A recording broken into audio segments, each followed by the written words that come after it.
This soil was once underwater,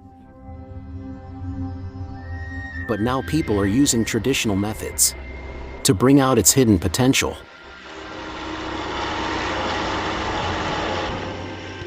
South of the Tropic of Cancer, there's plenty of sunshine, even in winter, and the drying north winds help to sterilize and disinfect the soil.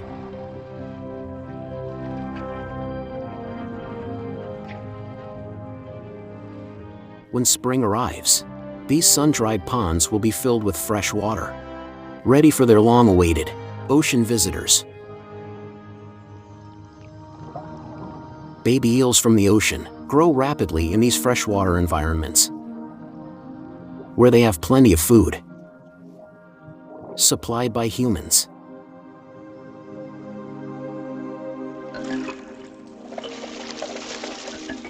In just 2 months at the hatcheries, their weight increases by up to 80 times.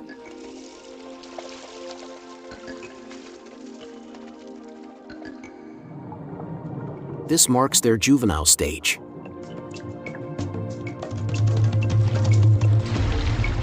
In the wild, eels can live in rivers for over 20 years, sometimes up to 70.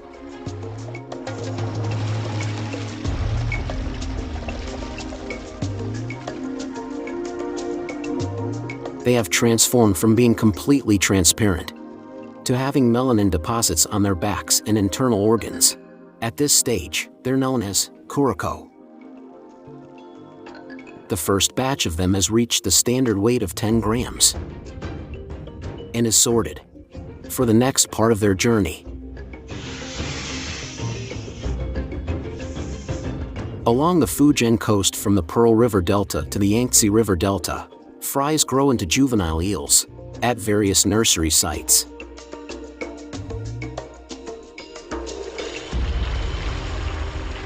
How much longer until they arrive? About 40 minutes.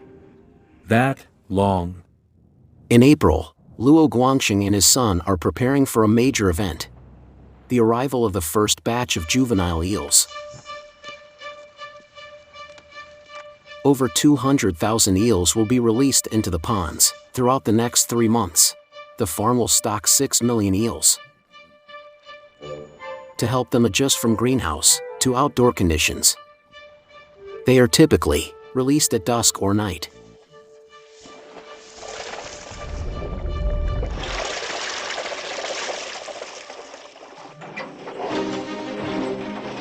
Every year from April to July, over 100 eel farms in Taishan are busy stocking juvenile eels. Purchasing them accounts for over half of eel farming costs. For some farmers, releasing the eels into the water means entrusting nearly 1 billion yuan to the ponds. It takes a year for these eels to mature and be ready for harvest, but the price of adult eels is unpredictable. It all hinges on how many fries the sea will provide fishermen next year. Among all farm fish, only eels entirely rely on wild-caught fry, making their prices the hardest to predict. Taishan lies along the South China Sea and connects to the Pearl River system in the north. It features a subtropical monsoon climate, receiving nearly 7 billion cubic meters of rainfall annually, equivalent to the total rainfall Beijing experiences over 3 years. Spanning nearly 60,000 mu, Taishan boasts the world's largest eel farming area. However, few of these farms are owned by local residents. Most are managed by people from Shunda, Guangdong.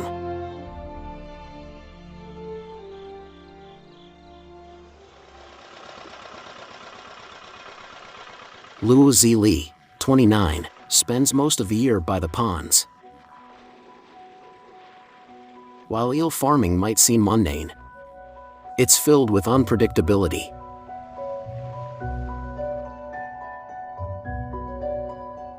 At 6 a.m., Luo Zili makes his rounds, inspecting each pond carefully. Eel conditions can change rapidly, requiring prompt response to any signs of trouble.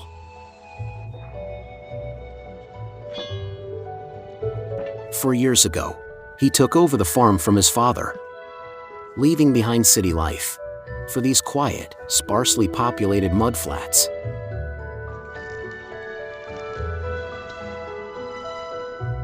I spend about 27 or 28 days a month here, working from sunrise to sunset.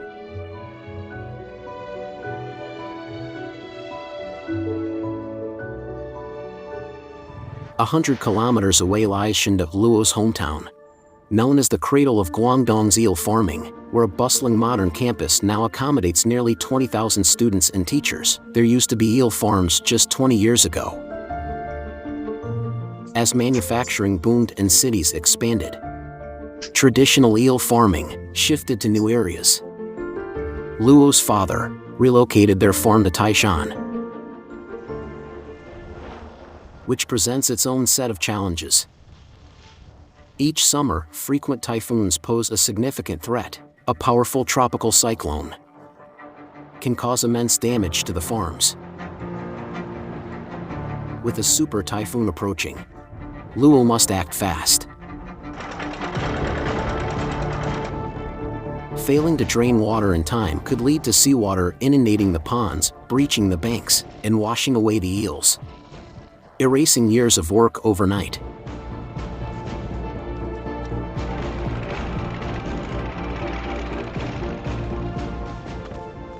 Deploying high-power pumps can boost the main drainage channel's capacity, mitigating flood risks to the ponds. Still, no plan is foolproof against the forces of nature. A fierce typhoon could knock out the power grid, rendering drainage systems useless and contingency plans ineffective. Fortunately, the typhoon didn't make a direct landfall and only brought brief but intense rain, allowing the farm to survive another scare.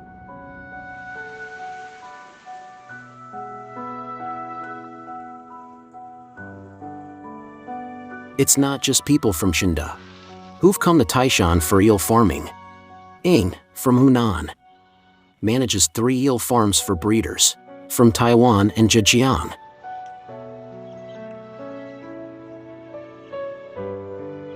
These coastal villages are dotted with over 1,000 Southeast Asian-style watchtowers and homes, built by overseas Chinese, who left and returned over the past century.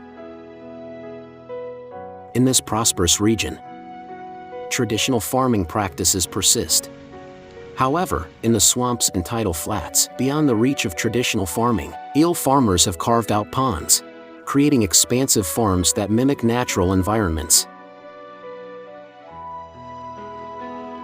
The eel farming industry in Taishan has employed nearly 100,000 people from across China, rapidly integrating them, which is evident in the diverse culinary mix they share. Yet, the eels they raise are far more discerning about their food.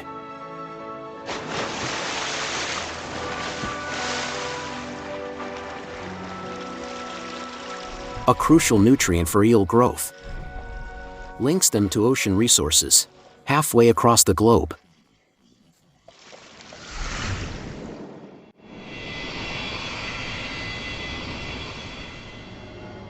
Starting from Seattle, flights cross the North Pacific to a remote, volcanic island, Alaska, an American exclave on the North American continent.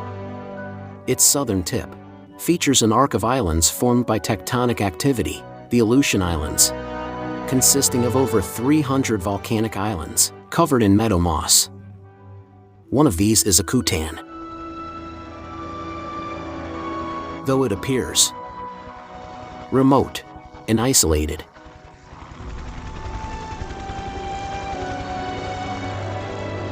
the abundant fish from these waters connect it to many places worldwide.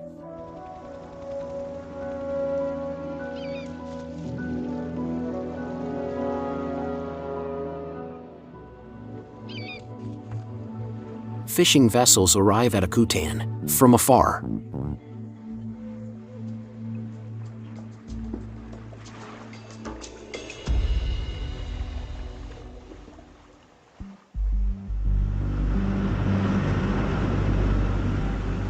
At 6 a.m., Jeff's boat departs Akutan, heading towards the Bering Sea. Jeff and his crew hail from Washington State. Each winter and summer fishing season, they travel 3,000 kilometers from Seattle to Akutan, spending most of the year at sea. The waters where they work lie within the stormy Bering Sea, known for unpredictable strong winds and thick fog, which pose constant risks.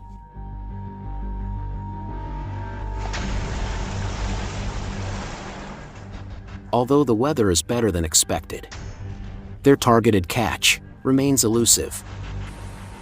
It's been 2 meters not working at all. Did you see anything in there? Thought I heard you on there earlier. After nearly 4 hours of searching, Jeff decides to drop the nets here.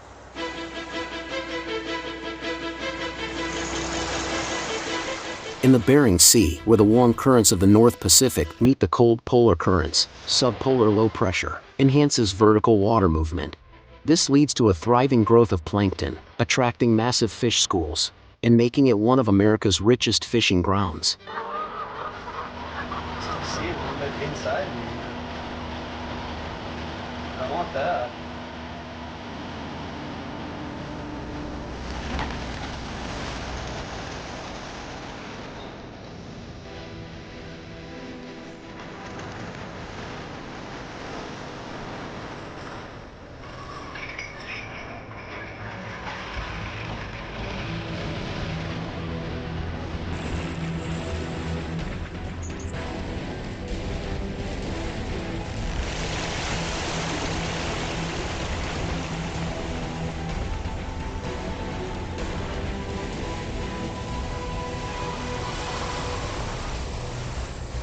Seagulls circle above for Pacific Ocean perch, though that's not the target.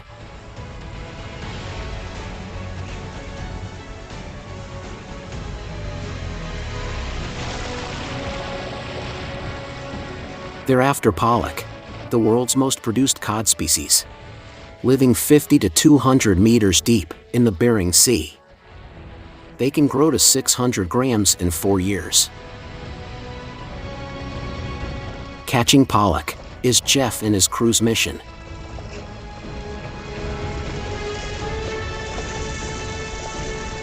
This net yields over 120 tons of pollock, swiftly moved to processing.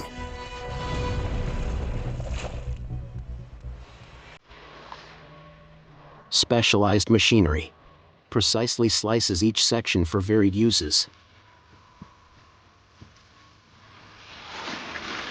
Pollock fillets end up in supermarket freezers worldwide, ready to be served far from the ocean, as fried fish in fast food, or patties in burgers.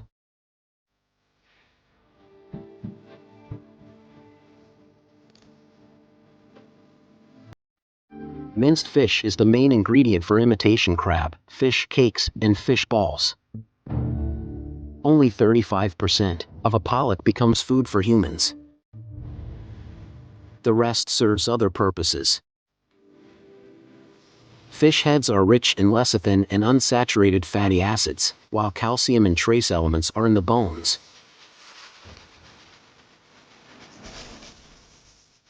Through steaming, pressing, drying, and grinding, these become fish meal.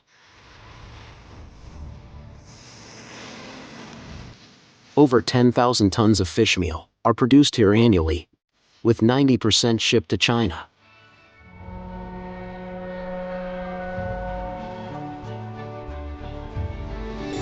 Across the Pacific, pollock fish meal reaches Guangdong,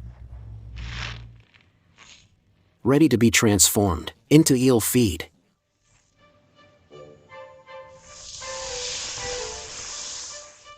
With a protein content of 65% and a similar amino acid profile, it's easily absorbed by eels.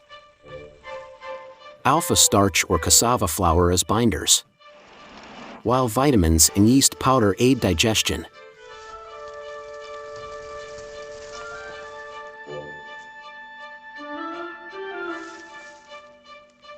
This feed formula, perfected over 30 years, is tailored to the growth needs of eels in the Lingnan region.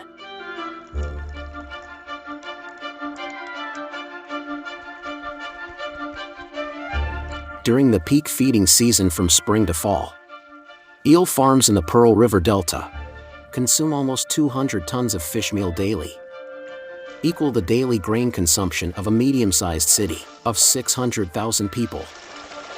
When water temperatures drop below 15 degrees Celsius, eels stop feeding, but with an average annual temperature of 22 degrees Celsius in the Pearl River Delta, they grow and feed most of the year. Eel food sources extend beyond North Pacific pollock fish meal to red fish meal from Central and South America. Eel farming has grown into a global industry relying on resources worldwide. The Pearl River Delta is now the world's largest eel production area. Through decades of ups and downs, eel farmers have built a supply chain that the world finds indispensable today. The rise of eel farming in the Pearl River Delta is closely tied to a riverside village called Runhai. Situated along the Beijiang River tributary, this village began with settlers over 200 years ago. Despite the modern network of roads and bridges, locals still prefer ferry boats to cross the river.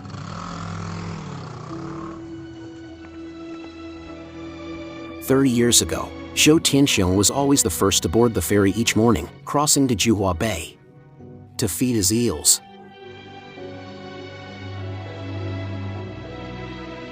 This area is home to Guangdong's earliest eel ponds. Unlike greenhouse farming, people from Shunda pioneered using natural earth ponds for eel farming. In these ponds, algae photosynthesis provides abundant oxygen, while thriving microbial activity purifies the water, creating an environment closer to the wild. The eels reared here develop a natural bluish-green hue.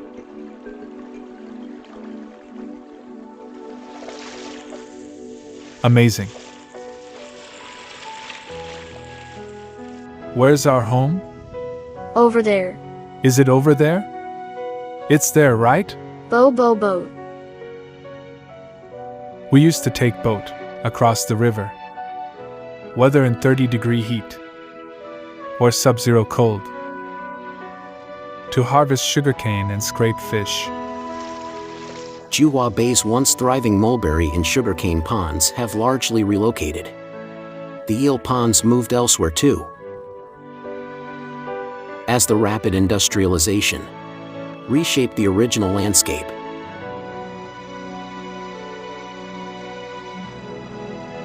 Among Guangdong's first eel farmers, Su Guoduan is perhaps the youngest. He has been tending ponds at the age of 16, now for over 30 years. Su has reclaimed mudflats in Panyu along the Shijiang River to build new fish ponds. Dozens of workers toil across 3,000 mu of ponds, gathering only at mealtimes at the communal canteen. Tonight's dinner is special, as it precedes the busiest day for the farm. At 4 a.m., Su and his team spring into action. This year's first batch of eels is ready for harvest. Initially weighing 10 grams, these eels have grown to 250 grams. Over 8,000 mature eels will be selected. The month before greater heat marks the harvest season for eel farming in southern China, where eels meeting size standards are pulled from ponds and soon shipped to Japan. Before Eel Day, on the weekend, Su's wife and daughter visit him at the farm, as he's too busy to return home.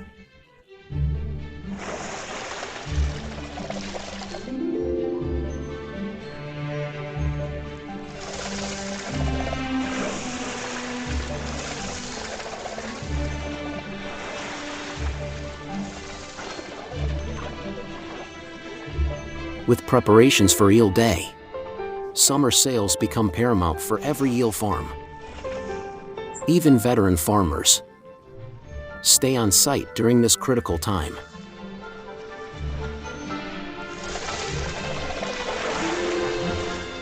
Eels shipped from China to Japan face stricter testing than those produced domestically in Japan.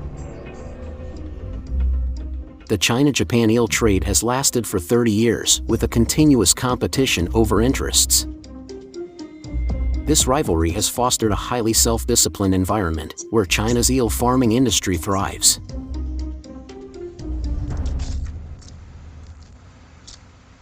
Before summer heat sets in, eel roasting factories enter a bustling production season. Traditional grilling techniques are integrated into assembly lines and machines, closely replicating the charred taste.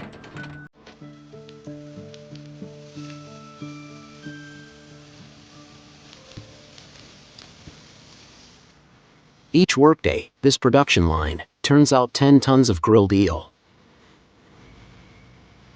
Most are shipped to Japan, sold in supermarkets, and reach ordinary households. They also make it to restaurants in over 30 countries, including the US, EU, and Russia, delighting diners worldwide.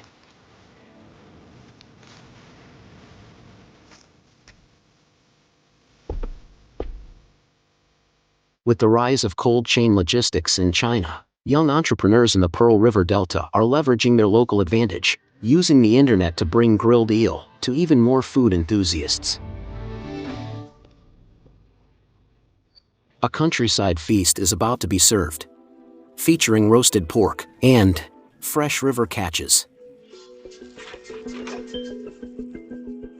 Eel is always a must-have.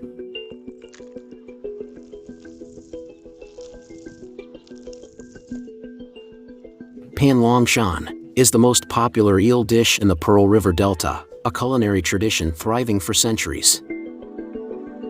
Today marks the Double Ninth Festival, and the annual elderly feast is about to begin. Over 2,000 people gather to thank the elderly for their lifelong hard work, which contributed to today's abundance. Food, deeply intertwined with people's experiences, becomes a cherished part of memory. For eel farmers, the best way to enjoy eel is in a hot pot, where its fresh, pure flavor can be savored immediately, evoking endless memories of the past. Eels follow their ancient migratory patterns. Each year, Japanese eel fry born near the Mariana Ridge become part of the lives of millions across East Asia. Whether through catching, nurturing, farming,